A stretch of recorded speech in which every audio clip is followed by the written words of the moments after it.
ಎಲ್ರಿಗೂ ನಮಸ್ಕಾರ. ಬಹಳಷ್ಟು ಜನ ನನ್ನ ಕ್ವಶನ್ಗಳ ಕೇಳ್ತಾ ಇದ್ರು. ಏನಂತಂದ್ರೆ ಕಾರ್ ಇನ್ಶೂರೆನ್ಸ್ ಬಗ್ಗೆ ನನಗೆ ಮಾಹಿತಿ ಬೇಕು ಅಂತ ಕೇಳ್ತಾ ಇದ್ರು.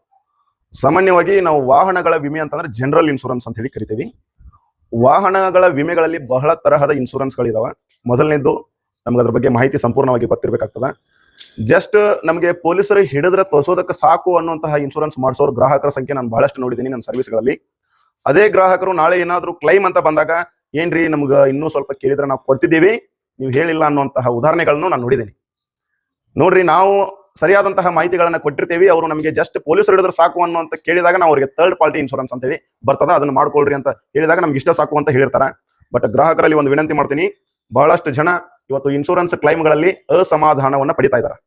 ಕಾರಣ ಏನಂತಂದ್ರೆ ಅವರಿಗೆ ಸರಿಯಾದಂತಹ ಮಾಹಿತಿ ಕೊರತೆ. ಎಷ್ಟೋ ಜನ ಇವತ್ತು ಫೋನ್ ಪೇಗಳಲ್ಲಿ ಇನ್ಶೂರೆನ್ಸ್ ಗಳನ್ನ ಮಾಡ್ತಾ ಇದಾರ, ಪಾಲಿಸಿ ಬಜಾರ್ಗಳಲ್ಲಿ ಇನ್ಶೂರೆನ್ಸ್ ಗಳನ್ನ ಮಾಡಿಸ್ತಾ ಇದಾರ. ಅವರು ಯಾವ ಇನ್ಶೂರೆನ್ಸ್ ಮಾಡಿಸ್ತಾ ಇದಾರ ಅಂತ ಅವರಿಗೆ ಗೊತ್ತಿಲ್ಲ. ಅವ್ರು ಕೆಳಗಡೆ ನೋಡ್ತಾ ಇರುವಂತದ್ದು ಕೇವಲ ಪ್ರೀಮಿಯಂ ಅಮೌಂಟ್ ಮಾತ್ರ. ಕಡಿಮೆ ಇದ್ರೆ ಸಾಕು, ಇನ್ಶೂರೆನ್ಸ್ ಆದ್ರೆ ಸಾಕ, ನಾನು ಜಸ್ಟ್ ಪೊಲೀಸರಿಗೆ ಹಿಡಿದಾಗ ತೋರಿಸಿದ್ರೆ ಸಾಕು ಅನ್ನೋಂಥವ್ರು ನೋಡ್ತಾ ಇದ್ದೀನಿ. ಎಲ್ಲೋ ಇನ್ಶೂರೆನ್ಸ್ ಅನ್ನ ಮಾಡಿಸಿರ್ತಾರ, ನಮ್ಮ ಹತ್ರ ಬಂದು ಇದು ಏನ್ರಿ ನೋಡ್ರಿ ಅಂತ ಕೇಳ್ತಾರ. ನೋಡಿದಾಗ ಏನು ಸಿಗಂಗಿಲ್ಲ, ಹೋಗ್ರಿ ಅಂತ ನಾವು ಹೇಳ್ಬೇಕಾಗ್ತದ. ಕಾರಣ ಏನಂತಂದ್ರೆ ಅವ್ರು ಒಳ್ಳೆ ಇನ್ಶೂರೆನ್ಸ್ ಅನ್ನ ಆಯ್ಕೆ ಮಾಡ್ಕೊಳ್ಳೋಕೆ ಅವ್ರ ಇನ್ಶೂರೆನ್ಸ್ ಬಗ್ಗೆ ಜ್ಞಾನವನ್ನು ಹೊಂದಿರಂಗಿಲ್ಲ. ಜಸ್ಟ್ ಕಸ್ಟಮರ್ ಅವರು. ನಾವೇ ಕೆಲಸ ಮಾಡೋರು ಇನ್ಶೂರೆನ್ಸ್ ಅಲ್ಲಿ ಎಷ್ಟು ಅಧ್ಯಯನ ಮಾಡಿದ್ರು ಇನ್ನೂ ಪ್ರತಿದಿನ ಒಂದು ಅಪ್ಡೇಟ್ ಬರ್ತಾ ಇರ್ತಾವ, ನಾವ ಕಲಿತಾ ಇರ್ತೀವಿ. ಅವ್ರು ಏನೋ ಗೊತ್ತಿಲ್ಲರುವಂತ ವ್ಯಕ್ತಿ ಹೇಗೆ ಚೆನ್ನಾಗಿರೋ ಇನ್ಶೂರೆನ್ಸ್ ಮಾಡ್ಕೊಳಕಾಗತ್ರಿ? ಅದಕ್ಕೋಸ್ಕರ ನಿಮ್ಗೊಂದು ಇನ್ಶೂರೆನ್ಸ್ ಬಗ್ಗೆ ಒಂದು ಮಾಹಿತಿಯನ್ನು ಕೊಡೋದಕ್ಕೆ ಬಂದಿದ್ದೀನಿ. ಏನಪ್ಪಾ ಮಾಹಿತಿ ಅಂತಂದ್ರೆ, ನಾನೀಗ ಒಂದು ಕಾರನ್ನ ಖರೀದಿ ಮಾಡಿದ್ದೀನಿ. ನನ್ನ ಕಾರಿಗೆ ಒಳ್ಳೆಯ ಇನ್ಶೂರೆನ್ಸ್ ಬೇಕು ಅಂತ ನಾವು ಕೇಳ್ತೀವಿ. ಉದಾಹರಣೆಗೆ ಶೋರೂಮ್ ಅಲ್ಲಿ ನಾವು ಇನ್ಶೂರೆನ್ಸ್ ಅನ್ನ ಮಾಡಿಸ್ತೀವಿ. ಮೊದಲನೇ ವರ್ಷ ಶೋರೂಮ್ ಅಲ್ಲಿ ಇನ್ಶೂರೆನ್ಸ್ ಮಾಡಿಸ್ಬೇಕಾದ್ರೆ ಅವರು ಹೇಳ್ತಾರ, ನಿಮ್ಗೆ ಇನ್ಶೂರೆನ್ಸ್ ಅಲ್ಲಿ ಎಲ್ಲಾ ಎಡ್ ಆನ್ ಕವರೇಜ್ಗಳು ಬೇಕು ಅಂತಂದ್ರೆ ಒಂದ್ ಅಮೌಂಟ್ ಆಗ್ತದ, ಇಲ್ಲ ನಿಮಗೆ ಜಸ್ಟ್ ಕಾಂಪ್ರಿಹೆನ್ಸಿವ್ ಪಾಲಿಸಿ ಬೇಕಾಗ್ತದ ಅಂತಂದ್ರೆ ಅದಕ್ಕಿಂತ ಸ್ವಲ್ಪ ಕಡಿಮೆ ಆಗ್ತದ ಅಂತ ಕೇಳ್ತಾರ. ಇದರಲ್ಲಿ ಕ್ಲಿಯರ್ ಆಗಿ ಹೇಳ್ತೀನಿ ಕೇಳ್ರಿ, ನಾವು ಪ್ರೈವೇಟ್ ವೆಹಿಕಲ್ ಗಳೇನಾದ್ರೂ ಇದ್ರೆ ಕನಿಷ್ಠ 5 ವರ್ಷ ನಾವು ಬಂಪರ್ ಟು ಬಂಪರ್ ಇನ್ಶೂರೆನ್ಸ್ ಅನ್ನ ಮಾಡಿಸಬಹುದು. ಏನಪ್ಪಾ ಬಂಪರ್ ಟು ಬಂಪರ್ ಇನ್ಶೂರೆನ್ಸ್ ಅಂತಂದ್ರೆ, ನಾವು ಜೀರೋ ಡಿಪ್ರಿಸಿಯೇಷನ್ ಕವರ್ ಅಂತ ಕರಿತೀವಿ. ಅದಕ್ಕೆ ಇನ್ನೊಂದು ಹೆಸರೇ ಬಂಪರ್ ಟು ಬಂಪರ್. ಹೈಯೆಸ್ಟ್ ಕ್ಲೈಮ್ಗಳ ಸಿಗುವಂತದ್ದು ನಮ್ಮ ವಾಹನಕ್ಕೆ ಏನಾದ್ರೂ ಹಾನಿ ಆದ್ರ, ನಾವೇನಾದ್ರೂ ಆಕ್ಸಿಡೆಂಟ್ ಏನಾದ್ರೂ ಮಾಡ್ಕೊಂಡಿದೀವಿ ಅಂತಂದ್ರೆ, ನಮ್ಮ ವಾಹನವನ್ನ ತಗೊಂಡೋಗಿ ನಾವು ಶೋರೂಮ್ ಅಲ್ಲಿ ಬಿಟ್ಟಿರ್ತೀವಿ. ಆ ಶೋರೂಮ್ ಅಲ್ಲಿ ಏನಪ್ಪಾ ಅಂತಂದ್ರ ವೆಹಿಕಲ್ ಅಲ್ಲಿ ಮೆಟಲ್ ಐಟಮ್ಸ್ ಗಳು ಬರ್ತಾವ, ರಬ್ಬರ್ ಐಟಮ್ಸ್ ಗಳು ಬರ್ತಾವ, ಫೈಬರ್ ಐಟಮ್ಸ್ ಗಳು ಬರ್ತಾವ, ಗ್ಲಾಸ್ ಐಟಮ್ಸ್ ಗಳು ಬರ್ತಾವ. ವಾಹನಗಳು ಸಾವಿರಾರು ವಸ್ತುಗಳನ್ನು ಸೇರ್ಕೊಂಡು ಒಂದು ವಾಹನವಾಗಿ ತಯಾರಾಗಿರ್ತದ. ಇನ್ಶೂರೆನ್ಸ್ ಅನ್ನು ಮಾಡಿಸಬೇಕಾದ್ರೆ ಈ ಸ್ಪೇರಿಗೆ ಇಷ್ಟು ಕ್ಲೈಮ್ ಸಿಗ್ತದ ಅಂತ ಯಾರು ಹೇಳಂಗಿಲ್ಲ. ಅದನ್ನ ಗ್ರಾಹಕರು ಯಾವಾಗ ಎದುರಿಸ್ತಾರಪ್ಪ ಅಂತಂದ್ರೆ ಕ್ಲೈಮ್ ಸಂದರ್ಭಗಳಲ್ಲಿ ಅನುಭವಿಸ್ತಾರೆ. ನಮ್ಮ ವಾಹನಕ್ಕೆ ನಾವೇನಾದ್ರೂ ಒಳ್ಳೆಯ ಇನ್ಶೂರೆನ್ಸ್ ಅನ್ನು ಮಾಡ್ಕೊಂಡಿದ್ದೀವಿ ಅಂತಂದ್ರೆ ನಾಳೆ ಕ್ಲೈಮ್ ಅಂತ ಬಂದಾಗ ನಾವು ಕೈಲಿಂದ 1 ರೂಪಾಯಿನೂ ಕಟ್ಟದೇ ಇರುವಂತಹ ಸಾಧ್ಯತೆಗಳಿದಾವ. 90 to 95% ಇನ್ಶೂರೆನ್ಸ್ ಕಂಪನಿ ಸೆಟಲ್ಮೆಂಟ್ ಮಾಡ್ತದ. ಡಿಫರೆನ್ಸ್ ಅಮೌಂಟ್ ಒಂದು 5 to 6% ನಾವು ಪೇ ಮಾಡಬೇಕಾಗ್ತದೆ. ಇದು ಬಂಪರ್ ಟು ಬಂಪರ್ ಇನ್ಶೂರೆನ್ಸ್ ಅಲ್ಲಿ. ಇದರ ಜೊತೆ ಇನ್ನೊಂದು ಎಡ್ ಆನ್ ಅಂತ ಬರ್ತದ. ಒಂದನೇ Ed on zero depreciation cover. ಎರಡನೇ ಎಡ್ ಆನ್ ಬಂದ್ಬಿಟ್ಟು ಕಾಸ್ಟ್ ಆಫ್ ಕನ್ಸ್ಯೂಮೇಬಲ್ಸ್.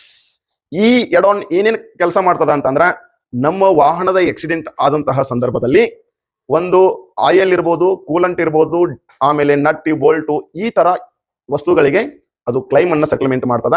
ಹೀಗಾಗಿ ಇದಕ್ಕೇನಾದ್ರೂ ನಾವು ಕ್ಲೈಮ್ ತಗೋಬೇಕು, ನಮಗೆ ಕೂಲಂಟಿಗೂ ಕ್ಲೈಮ್ ಸಿಗಬೇಕು, ಇಂಜಿನ್ ಆಯಿಲಿಗೂ ಕ್ಲೈಮ್ ಸಿಗಬೇಕು ಅಂತಂದ್ರೆ ಕಾಸ್ಟ್ ಆಫ್ ಕನ್ಸ್ಯೂಮೇಬಲ್ ಕವರ್ ಅನ್ನ ಕಡ್ಡಾಯವಾಗಿ ನಾವು ಖರೀದಿ ಮಾಡಬೇಕಾಗ್ತದ.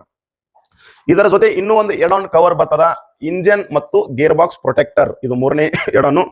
ನೋಡ್ರಿ, ಸಾಮಾನ್ಯವಾಗಿ ನಾವು ಇನ್ಶೂರೆನ್ಸ್ ಅನ್ನ ಮಾಡಿಸಿದಾಗ ಅದಕ್ಕೇನಾದ್ರೂ ಇಂಜಿನ್ಗೆ ಏನಾದ್ರೂ ಹೊಡೆತ ಬಿತ್ತು, ನೀರೇನಾದ್ರೂ ಹೋಯ್ತು, ಇಲ್ಲ ಏನಾದ್ರೂ ಆಕ್ಸಿಡೆಂಟ್ ಆದಂತಹ ಸಂದರ್ಭದಲ್ಲಿ ಅದಕ್ಕೆ ಭಾರಿ ಹೊಡೆತ ಬಿತ್ತು, ಅದಕ್ಕೇನಾದ್ರೂ ಕ್ಲೈಮ್ ಸಿಗಬೇಕು ಅಂತಂದ್ರ ನಾವು ರನ್ನಿಂಗ್ ಅಲ್ಲಿ ಓಡಿಸಬೇಕಾದಾಗ ಸೀಸ್ ಆಯ್ತು ಅಂದ್ರೆ ಕ್ಲೈಮ್ ಆಗಂಗಿಲ್ಲ. ಆಕ್ಸಿಡೆಂಟ್ ಆದಂತಹ ಸಂದರ್ಭದಲ್ಲಿ ಇಂಜಿನ್ಗೆ ಏನಾದ್ರೂ ಹೊಡೆತ ಬಿತ್ತು ಅಂತಂದ್ರೆ ನಾವು ಈ ಎಡ್ ಆನ್ ಕವರೇಜ್ ಅನ್ನ ತಗೊಂಡ್ರೆ ಮಾತ್ರ ಇಂಜಿನ್ಗೆ ಮಾತ್ರ ಕ್ಲೈಮ್ ಸಿಗುವಂತದ್ದು, ಇಂಜಿನ್ ಮತ್ತೆ ಗೇರ್ ಬಾಕ್ಸ್. ಬಹಳಷ್ಟು ಜನ ಇದನ್ನ ತಗೊಂಡಿರಂಗಿಲ್ಲ, ಇದ್ರ ಬಗ್ಗೆ ಅವ್ರಿಗೆ ಮಾಹಿತಿನೂ ಗೊತ್ತಿರಂಗಿಲ್ಲ. ಆಕ್ಸಿಡೆಂಟ್ ಆದಂತಹ ಸಂದರ್ಭದಲ್ಲಿ ನಾವು ನಿಮ್ಮ ಹತ್ರ ಇನ್ಶೂರೆನ್ಸ್ ಮಾಡಿಸಿರ್ತೀವಿ, ನಮಗೆ ಇಂಜಿನ್ಗೆ ಬರಂಗಿಲ್ಲ ಅಂತಿದಾರ, ನಮಗೆ ಫೈಬರಿಗೆ ಬರಂಗಿಲ್ಲ ಅಂತಿದಾರ, ನಮ್ಗೆ ಆಯಿಲ್ ಬರಂಗಿಲ್ಲ ಅಂತಿದಾರ. ಈ ತರ ಸಮಸ್ಯೆಗಳು ಉದ್ಭವ ಆಗ್ತಾವ. ದಯವಿಟ್ಟು ಈ ತರ ನೀವು ತಪ್ಪುಗಳನ್ನ ಮಾಡೋದಕ್ಕೆ ಹೋಗ್ಬೇಡ್ರಿ. ಇನ್ಶೂರೆನ್ಸ್ ಮಾಡಿಸ್ಬೇಕಾದ್ರೆ ಇವೆಲ್ಲ ಎಡ್ ಆನ್ಗಳನ್ನ ಖರೀದಿ ಮಾಡಬೇಕು. ಇದರ ಜೊತೆ ಇನ್ನೊಂದು ಎಮರ್ಜೆನ್ಸಿ ಅಸಿಸ್ಟೆನ್ಸ್ ಅಂತ ಬರ್ತದ. ಇದೇನ್ ಕೆಲಸ ಮಾಡ್ತದ ಅಂತಂದ್ರ, ನೀವೇನಾದ್ರೂ ರಸ್ತೆಯ ಒಳಗಡೆ ಹೋಗ್ಬೇಕಾದ್ರ ನಿಮ್ದೇನಾದ್ರೂ ಫ್ಯೂಯಲ್ ಖಾಲಿ ಆಯ್ತು, ಓಕೆ, ನಿಮ್ ಗಾಡಿ ಏನಾದ್ರೂ ಆಕ್ಸಿಡೆಂಟ್ ಆಯ್ತು, ಅದನ್ನ ತಗೊಂಡ್ ಬಂದು ಶೋರೂಮಿಗೆ ನಿಲ್ಲಿಸಬೇಕು. ಅದಕ್ಕೆ ಟೋಯಿಂಗ್ ಅಂತ ಹೇಳಿ ಕರಿತೀವಿ, ಟೋಯಿಂಗ್ ಸಿಸ್ಟಮ್ ಅಂತ ಹೇಳಿ ಕರಿತೀವಿ. ಅದನ್ನು ಏನಾದ್ರೂ ಬೇಕು ಅಂತಂದ್ರೆ ಇನ್ಶೂರೆನ್ಸ್ ಅಲ್ಲಿ ಮೊದಲು ಹೇಳ್ತಾ ಇದ್ದೀವಿ, ಅದನ್ನ ನೀವು ಆಯ್ಕೆ ಮಾಡ್ಕೊಂಡಿರ್ಬೇಕು. ಅದನ್ನ ಆಯ್ಕೆ ಮಾಡ್ಕೊಂಡ್ರೆ ಮಾತ್ರ ಟೋಯಿಂಗ್ಗೆ ಅವ್ರು ಕೊಡುವಂತದ್ದು. ಇದಾದ್ಮೇಲೆ ಇನ್ನೂ ಒಂದು ಬರ್ತದ, ಕೀ ರಿಪ್ಲೇಸ್ಮೆಂಟ್ ಅಂತ ಹೇಳಿ. 5ನೇ ಕವರು ಕೀ ರಿಪ್ಲೇಸ್ಮೆಂಟ್. ಈ ಕೀ ರಿಪ್ಲೇಸ್ಮೆಂಟ್ ಕೆಲಸ ಏನ್ ಮಾಡ್ತದಪ್ಪ ಅಂತಂದ್ರ, ನಮ್ಮ ವಾಹನಕ್ಕೆ ಏನಾದ್ರೂ ಕೀ ಏನಾದ್ರೂ ನಾವು ಕಳ್ಕೊಂಡ್ರೆ, ಅದೇನಾದ್ರೂ ಹಾನಿ ಆದ್ರ ಅದನ್ನು ಸಹ ನಾವು ಇನ್ಶೂರೆನ್ಸ್ ಅಲ್ಲಿ ಕ್ಲೈಮ್ ಕೊಡಬಹುದು. ನಾವು ಕೀ ರಿಪ್ಲೇಸ್ಮೆಂಟ್ ಎಡ್ ಆನ್ ಅನ್ನ ತಗೊಂಡಿರ್ಬೇಕು. ಇದಾದ್ಮೇಲೆ ಇನ್ನೂ ಒಂದು ಎಡ್ ಆನ್ ಬರ್ತದ, ಪರ್ಸನಲ್ ಬಿಲಾಂಗ್ಸಸ್ ಅಂತ ಹೇಳಿ. ಇದೇನಪ್ಪ ಕೆಲಸ ಮಾಡ್ತದ ಅಂತಂದ್ರ, ನಮ್ಮಲ್ಲಿ ವೈಯಕ್ತಿಕವಾಗಿ ಉಪಯೋಗ ಮಾಡುವಂತಹ ಎಲೆಕ್ಟ್ರಾನಿಕ್ಸ್ ಐಟಮ್ಸ್ಗಳಿರಬಹುದು, ಉದಾಹರಣೆಗೆ ಮೊಬೈಲ್ ಇರಬಹುದು, ಲ್ಯಾಪ್ಟಾಪ್ ಇರಬಹುದು, ಈ ತರ ಮುಂತಾದ ವಸ್ತುಗಳು ನಾವು ವೈಯಕ್ತಿಕವಾಗಿ ಉಪಯೋಗ ಮಾಡ್ತಾ ಇರ್ತೀವಿ. ನಮಗೆ ಒಂದೇನೋ ಅಪಘಾತವಾದಾಗ ಆ ವಸ್ತುಗಳಿಗೂ ಏನಾದರೂ ಹಾನಿ ಆಯ್ತು ಅಂದ್ರೆ ನಾವು ಅದಕ್ಕೂ ಸಹ ಇನ್ಶೂರೆನ್ಸ್ ಅಲ್ಲಿ ಕ್ಲೈಮ್ ಅನ್ನ ತಗೋಬಹುದು. ಅದನ್ನು ತಗೋಬೇಕಂದ್ರೆ ಪರ್ಸನಲ್ ಬಿಲಾಂಗ್ಸ್ ಕವರೇಜ್ ಅನ್ನ ನಾವು ಕಡ್ಡಾಯವಾಗಿ ತೆಗೆದುಕೊಂಡಿರಬೇಕು. ಇದಾದ್ಮೇಲೆ ಇನ್ನೂ ಒಂದು ವೆರಿ ವೆರಿ ಇಂಪಾರ್ಟೆಂಟ್ ಏನಪ್ಪಾ ಅಂತಂದ್ರೆ RTI. ಇದು ಒಂದು ಎಡಾನ್. RTI ಕೆಲಸ ಏನ್ ಮಾಡ್ತದ ಅಂತಂದ್ರೆ ಇದು ರಿಟರ್ನ್ ಟು ಇನ್ವಾಯ್ಸ್. ನಮ್ಮ ವಾಹನ ಏನಾದ್ರೂ ಕಳ್ಕೊಂಡ್ರೆ, ನಮ್ಮ ವಾಹನವೇನಾದ್ರೂ ಸುಟ್ರೆ, ನಮ್ಮ ವಾಹನ ಏನಾದ್ರೂ ಟೋಟಲ್ ಲಾಸ್ ಸಂಪೂರ್ಣವಾಗಿ ಹಾಳಾದ್ರೆ, ಇಂಥ ಸಂದರ್ಭದಲ್ಲಿ ನಮ್ಮ invoice amount, example ex showroom rate ಏನಿರ್ತದಲ್ಲ, ಅದನ್ನ ಸಂಪೂರ್ಣವಾಗಿ ನಾವು ಇನ್ಶೂರೆನ್ಸ್ ಕಂಪನಿ ಕಡೆಯಿಂದ ಪಡ್ಕೊಳ್ಳಬಹುದು. ಇಷ್ಟೆಲ್ಲ ಲಾಭಗಳನ್ನ ತಗೋಬೇಕು ಅಂತಂದ್ರೆ ಈಗೇನ ಹೇಳಿದ್ನೆಲ್ಲ 7 ಎಡಾನ್ಗಳನ್ನ ನಾವು ಕಡ್ಡಾಯವಾಗಿ ಇನ್ಶೂರೆನ್ಸ್ ಅಲ್ಲಿ ಖರೀದಿ ಮಾಡಬೇಕು. ಏನೇನೆಲ್ಲ ಎಡಾನ್ಗಳು ಅಂತ ಹೇಳಿ ತಿಳಿಸ್ಕೊಡ್ತೇನೆ ನೋಡ್ರಿ.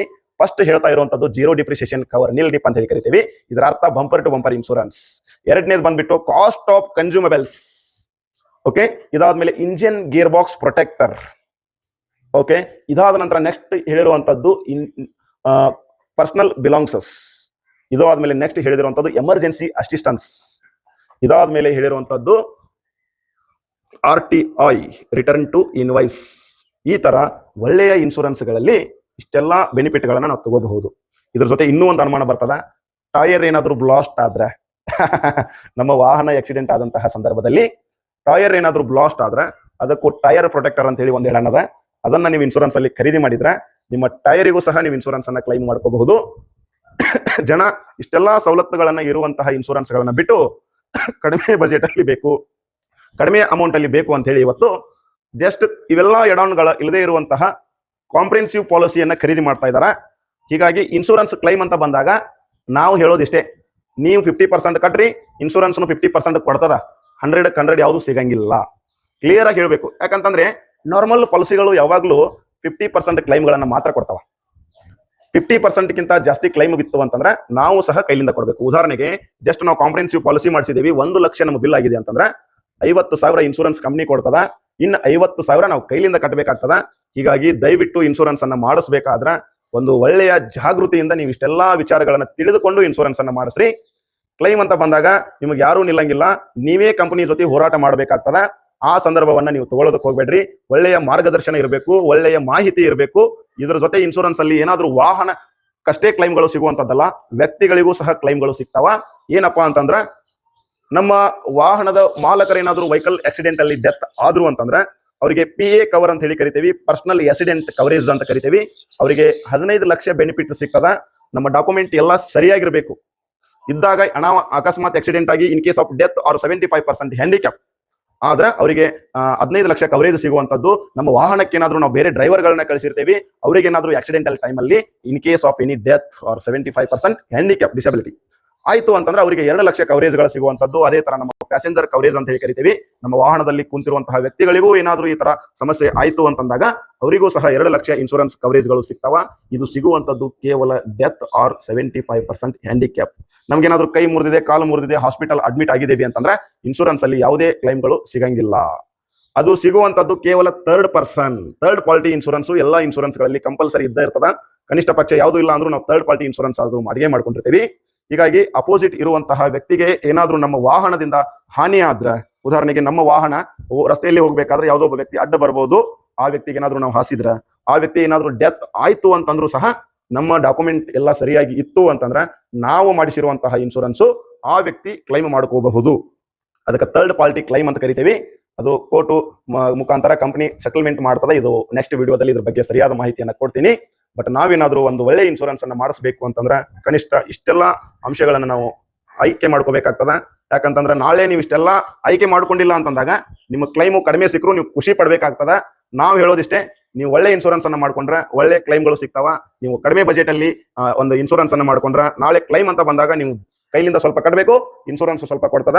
ಇನ್ನು ನೆಕ್ಸ್ಟ್ ವಿಡಿಯೋದಲ್ಲಿ ಇದಕ್ಕಿಂತ ಹೊಸ ವಿಷಯದ ಜೊತೆ ನಾನು ನಿಮ್ಮ ಹತ್ರ ಬರ್ತೀನಿ. ಎಲ್ಲರೂ ಸಹ ಮಾಹಿತಿಯನ್ನು ತಿಳ್ಕೊಂಡಿದ್ದಕ್ಕೆ ಧನ್ಯವಾದಗಳನ್ನ ತಿಳಿಸ್ತಾ ಇದ್ದೀನಿ. ಎಲ್ಲರಿಗೂ ಒಳ್ಳೆಯದಾಗ್ಲಿ. ಧನ್ಯವಾದ.